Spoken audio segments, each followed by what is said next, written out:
Are you ready to hustle? I need to hustle. Welcome to The Hustle with Justin Harrison, the ultimate podcast for money motivation and inspiration.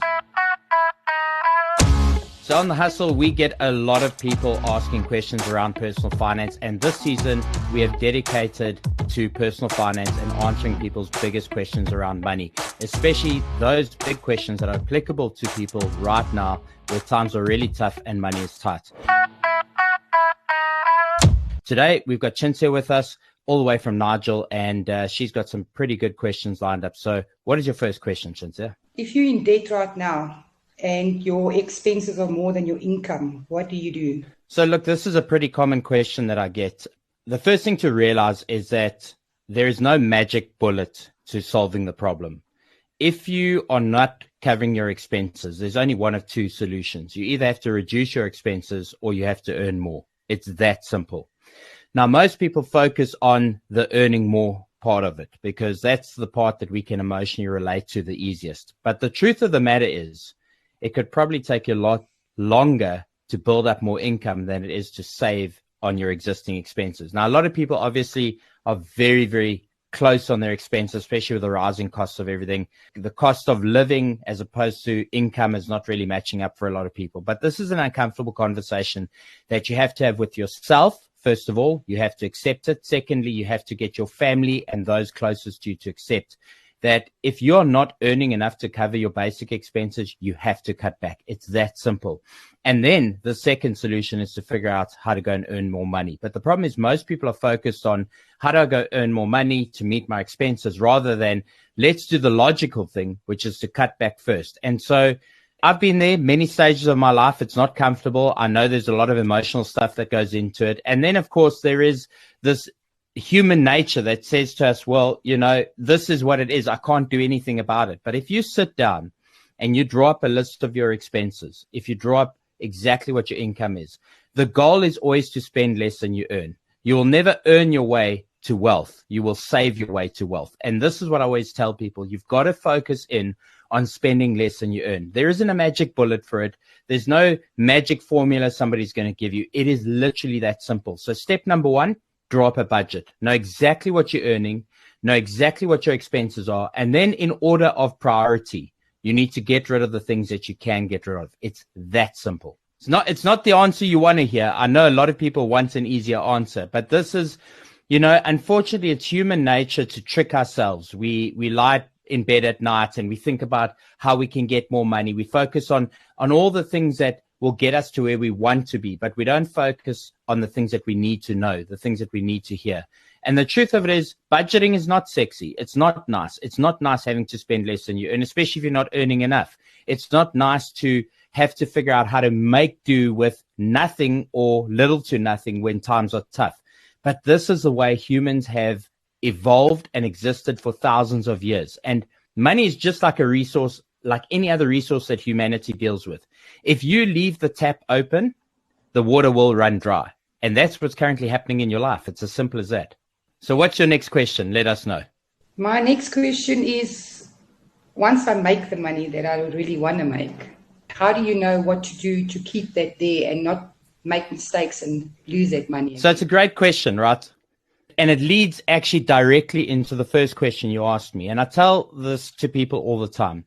If you want to build a house, you've got to put down good foundations. You cannot go and buy the most expensive material, the nicest finishes for a home, and just try and build a house without laying down foundations. And the reason why people don't succeed financially is because they don't get the basics right.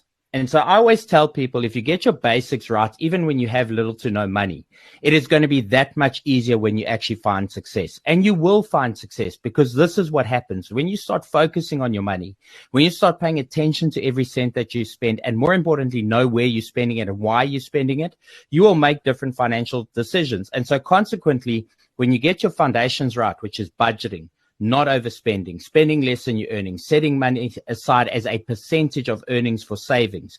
Because a lot of people don't see things as percentages. And I always say to people, work on percentages, because then irrespective of how much you earn, you will always stay within those parameters. And so the biggest tip I give people before you succeed, get your basics in order. Make sure that you have the foundations. Make sure you're budgeting. Make sure you're not spending more than you earn. I mean, I became financially free at the age of 31. And to this day, I still have a monthly budget. And people say, but why? You're successful. Why do you have a budget? The reason why I'm successful is because I have a budget. And the most important thing that we haven't been taught at school, we were never taught how to manage our money. We were taught how to go and earn it, but we weren't taught how to manage it. And managing your money is what is going to make you successful. Now, the question as to where do you invest your money once you become successful, as hard as this is to hear, it's not a conversation that you're ready for, because you have to get the basics in place first. And if you get those basics in place, and more importantly, get the people around you to buy into your journey, your family has to support you. Your partner has to support you. If those people around you aren't in the same journey with you and understand that we've got to save money this month, we've got to spend less than we earn, then you are always going to have a hard time becoming successful. And the most basic way to explain this to people is earning more is never the solution. A person who earns 100,000 a month and spends 120,000 a month is in a worse off financial position than somebody who earns 20 and spends 10. Because at the end of the day, it's not about how much you earn. It is about how much you're setting aside. Is that a hard truth to hear? It is, but it's so true. And you know, the thing is, Chinsa, we know this intrinsically. We know it within our souls, but we lie to ourselves because we've been taught that we deserve to have the things that we have if we work hard. But that's only one part of the equation. You deserve to have the things you have if you have financial discipline. Earning the money is only one part of the equation. Okay, disciplining yourself is the other one. Absolutely. And it comes to being around people who support those goals and those ambitions, because I promise you now, if you are in a family, if your husband, if your children are not aligned with your goals, it is going to be exceptionally hard. You're going to always feel guilty. You're going to be always in this position of having to justify why you're making the choices you're making.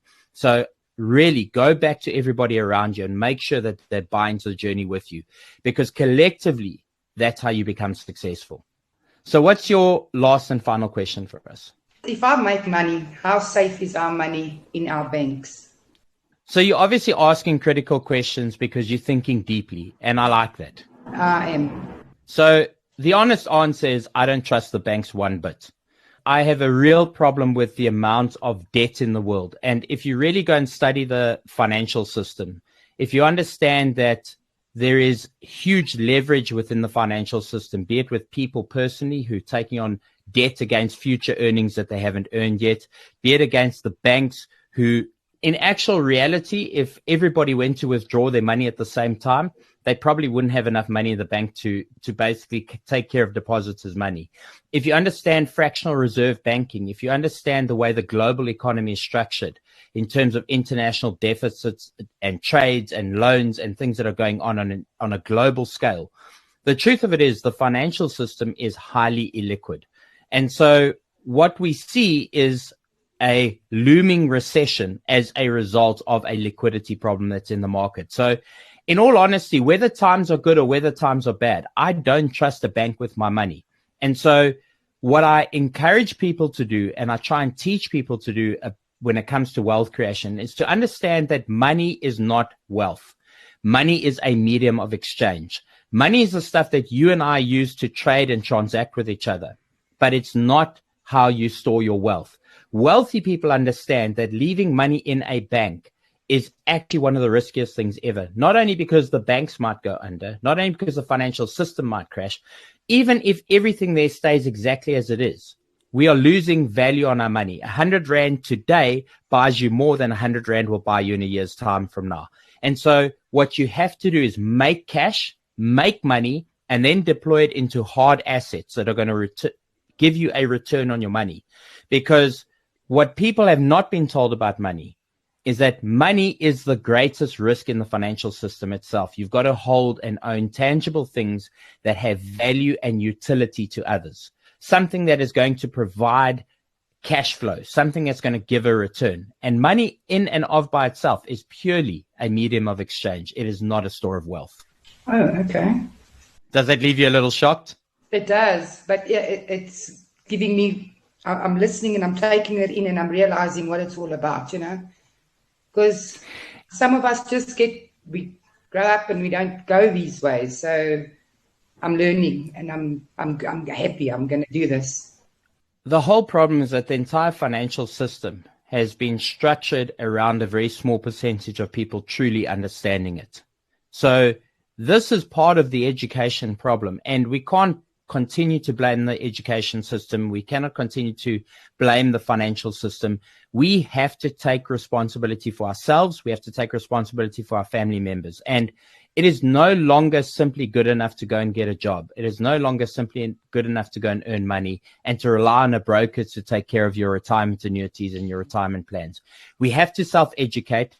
We have to self-invest. We have to understand the financial system, because understanding the language of money is literally the ability to communicate in financial terms. And if you don't have that, you're always going to be at a disadvantage. It's kind of like living in a country where you can't speak the language. Yeah. You can't cry when you don't have opportunities if you can't speak the language. And so my greatest desire is to help the current generation out of their financial woes, but also to pass on this knowledge to the next generation, because ultimately our evolution as human beings is entirely reliant on us getting control of our money. Because here's the thing, money is a resource. And even though banks are printing more of the stuff and countries are printing more of the stuff, at the end of the day, that is not good enough to solve the problem. If that were the case, we'd simply print $1 trillion for every person on earth and give it to them. The thing that makes money valuable in the first place is that it's hard to come by, that it's something we have to chase after, provide labor and work and exchange value for. But if we want to truly be successful with money, it's no longer just acceptable that we go and earn the money. We've got to understand how to use it. And this is why 90% of people are in the place they're at, because they've used earned income to go after the things that they want. So people use earned income to pay for a house. People use earned income to pay for a car. People use earned income to buy clothes and put food on their table. And actually what you want to do is use earned income to build wealth.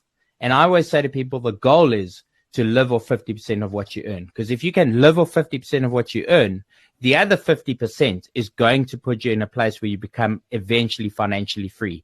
But you're never going to become financially free if you spend 100 or 110 or 120% of what you earn. You're going to continue to be a slave to the financial system. And this is the problem. Wow, that picture is clearing up now. Thank you. It's my absolute pleasure. Any final questions? No, I'm good. Thank you. I've heard what I needed to hear, and I'm very positive. If you have a hustle-related question, then you can now voice note me directly via WhatsApp on 061 792 9495, starting with the keyword hustle, and you could be featured as part of my next podcast. Of course, if you are shy and you prefer to remain anonymous, that's absolutely okay. You can also send me an email via moneytribe21@gmail.com. moneytribe21@gmail.com. So send me your messages and let's get hustling. And remember, hustle makes muscle. Stay motivated by The Hustle. Talkers talk, but hustlers hustle. Find more episodes at ecr.co.za or your favorite podcast app.